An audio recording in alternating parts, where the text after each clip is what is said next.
The date is 12/30/2020. My name is Nug, and this is your nightly recap. For this one, I actually did stay up, so this is fresh off of what happened. My first game I'm going to talk about is the Knicks versus Nuggets, who ended up being one of the late games. The final score was 125 to 115. Jokic had 25 points, 11 rebounds, and 12 assists. As his usual triple double, I think he actually moved off the top of my head to ninth in triple doubles all time. So good for him. Fox on the Kings had 24, 3 rebounds, and 10 assists. And also for the Nuggets, Michael Porter Jr. had 30 and 10. Now, the Nuggets, although those were both two dominant performances, lost 125 to 115, as I just said. I think the Nuggets are going to struggle all season. I think this is actually their. They may be 0-4 right now, or they've only won one game if they have. But the Nuggets have had issues guarding. Michael Porter Jr. is not the best on defense. Jokic is all right. But by losing Jerian Grant and off their bench Torrey Craig, they now lack in wing defenders and their point guard and shooting guard Murray and guys like that. Harris gets a pass. He's not bad, but there's only so many defenders on their team. There's a lot of offense, but no defense. And that's not going to work all the time, and especially in the postseason. I think the Nuggets are open to an early out now with the lack of defense. Millsap has regressed. I think he only had like 6 points tonight, and his defense wasn't the best. They've lost some guys in free agency. One to Detroit. I was fairly happy about that, but not happy for the Nuggets. But they're gonna struggle because they can't defend. Guys like Fox is gonna eat them. Durant, that game's gonna be horrific for them playing against Durant and Kyrie in the Nets. I expect that game to be high scoring. Hopefully it's in Denver so we can see it. Well, they're gonna play in Denver at least once, so we'll see. That should be interesting. Teams that can really score, especially at the wing position, should be able to take out Denver pretty easily. The Kings are... all the Kings starters were in double figures, which is another issue. They've got to figure that out. Kings are actually, I think, 3-1 right now after this win, which is highly unusual. I expected them to be bottom feeders, but there's still time in the year for that to work itself out. I don't expect the Kings to keep this going. Other teams got to get rolling. I assume the Nuggets will get rolling, but yeah, and then again, we got to worry about their defense all season. Now moving on to another game, the Magic versus the Oklahoma City Thunder. Now, this is not a top-tier game with Oklahoma City. For one thing, Oklahoma City tonight, I was watching this because I wanted to see Shai Gilgeous-Alexander, which I'll tell about the stat line in a second.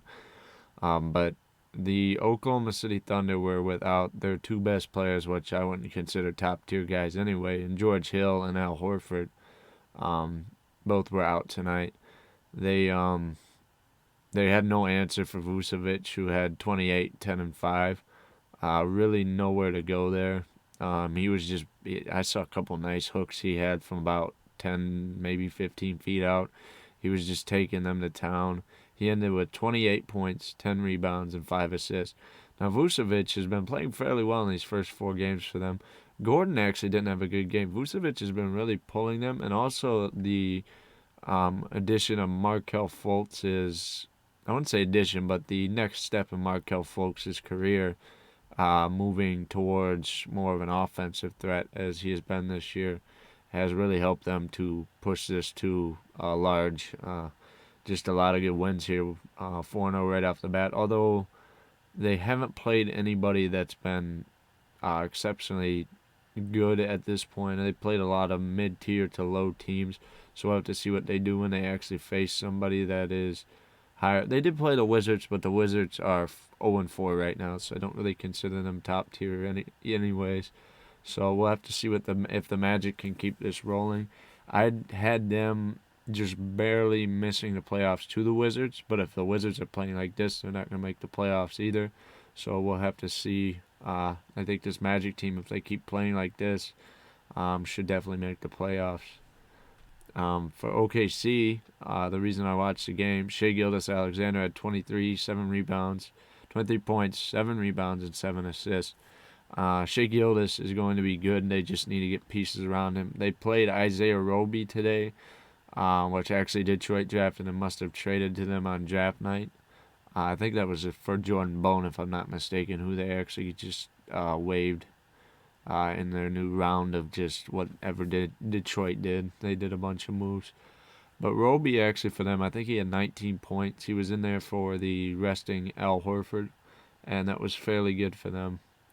He showed that he has potential. He had been coming off the bench and playing fairly well. The only thing I saw from him is he got fouled on the three-point line and missed all 3 free throws. So he needs to clean that up if he wants to have a position in the league as a starting big at least. Fairly decent game for Lou Dort as well. I don't have his stats in front of me, but I know he's a guy I look to the future of that team with. He's a good defender, and he can hit the 3 ball, and he can do just about anything. Only thing I'd say he's really fully elite at is defending, but if he keeps working the other way, we'll see what happens. Now, another game I have written down here on my notes. I've actually got this for Christmas. It is, I'll flip to the front just for fun here. It's a left-handed notebook. I happen to be left-handed. I know some people say I have something wrong with me if I'm left-handed, but it is what it is. This notebook's been kind of interesting to get used to, but now that I am, I find it nice. Now back to basketball. I know that's a little bit of a tangent. But the Bucks absolutely cruised the Heat tonight. Although the Heat didn't have Jimmy Butler, they shouldn't have gotten cruised that bad. The final score was 144-97, and the Bucks hit a record 29 threes on the game, which is not really something I would think the Bucks would be in line to do. They're not really, or I didn't think before this that they were a three-point heavy team. Maybe Holiday has helped that in the offseason with his acquisition, but I didn't expect that. Holiday had 24 points, 7 assists, and 3 steals. Middleton had 25 points, 4 rebounds, 5 assists, and 2 steals. But what surprised me when I was looking at the stat line, because I don't watch any games on TNT because of my league pass, they give me horrific camera angles. Giannis only had 9 points, 6 rebounds, and 6 assists, and 3 steals. So maybe the Bucks have figured out how to beat the Heat, as in not playing through Giannis for that game. Although they don't want to do that all the time. Mainly, the problem with the Heat has been they've always shut down Giannis and gave them inability to win the game. But I guess if they focus through guard play and try to go at guys like Duncan Robinson, who are weaker defenders, I do like Duncan, but the only reason he's really out there is for his ability to splash the 3, although he only had, he had 4 points tonight, which isn't going to get it done normally. I will talk about that in a second, what that meant for the starters on the Miami Heat. But one guy, I don't know if I mentioned or not, but Miami Heat had no Jimmy Butler tonight. That did not help. But it still shouldn't have been this. I did already say that. That's my bad. All right. Tyler Hero had 23 points and 7 assists. He's been fairly good. They're running him at point, which is interesting. It gives them an ability to have Tyler Hero and Duncan Robinson both out there, which both being 3-point shooters. It's rather interesting. Although I like Duncan a lot. He came out of Michigan. But his lack of ability to defend will hurt them in the long run, as it did tonight. Holiday and Middleton just went off on him. The rest of the starters for the Heat and why Milwaukee was one of the best defensive teams last year. Besides Hero's 23 points, all the other starters, including Bam Adebayo, only had 16 points. Bam had 12 of that. Duncan Robinson had 4. Guys like, I'm trying to think who else they played.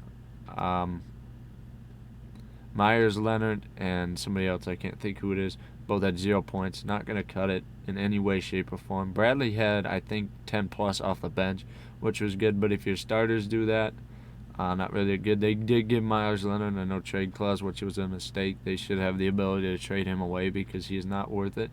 He's not a starting caliber center. I've talked about how much I dislike Marc Gasol as a starting center. I like Marc Gasol better than I like Myers Leonard as a center. That's how bad I really feel that Myers Leonard is, at least at the starting position. I feel he is feasible a good amount of times. I wouldn't say every game at a backup. I think he is borderline G League, and they've got him starting. I think he's good, but he's very inconsistent.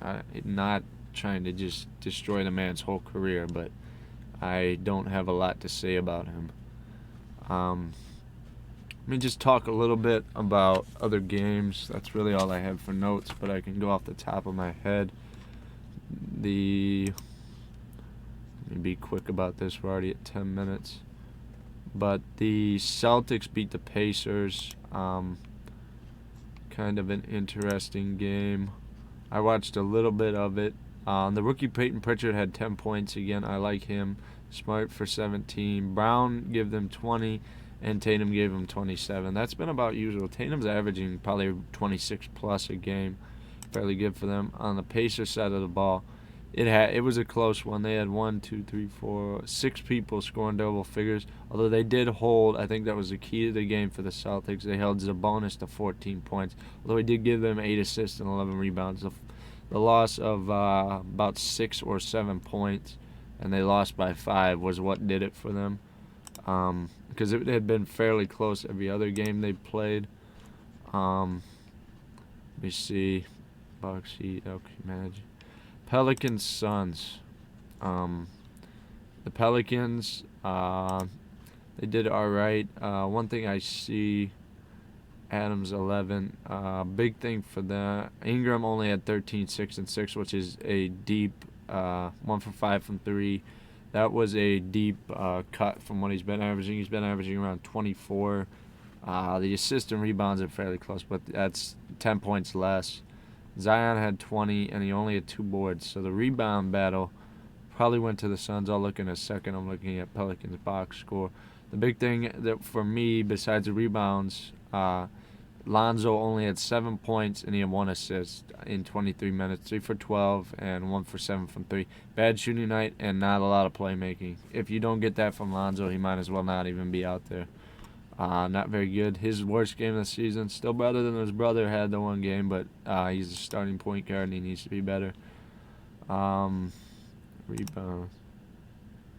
Rebound battle was won by them. I see a lot of their starters. Ayton had 13 and 12, helped out on the boards there. Jay Crowder was a big push with 21. That was a good acquisition from the Heat. The Heat could have used him tonight as one of their guys who replaced him. Had 0 points. I think it was actually Myers Leonard, who I just went on a tangent about. Booker had 10. Chris Paul had 9 and 9 assists. And who's the other starter? But yeah, I'm not going to look at that, but I'm not going to get into that too much. But the Suns have shown that they're definitely going to contend for a playoff spot. Who knows more than that? I doubt probably just a playoff spot, but there's a long season. 3-1 right now. That team is already a better team than he took in OKC to the playoffs, so I definitely expect them to make the playoffs. I think that'll be the last team I'll talk about. I can't really get anything to work right now. So yeah, that was your nightly update. I just put out a podcast if you guys want to check it out. But other than that, if you didn't like something I said today, feel free to comment. I like the comments. Got some of my first video, but I haven't really had much then. You don't have to do it, but it does give me something to talk about. If you guys want, you can go over to the Instagram and follow. I always post something when I post, whether it be probably for this one, it'll just be a story. And yeah, but I keep doing that. Instagram 34 Sports Talk. And thank you guys for watching. Please like, comment, and subscribe. Have a good day.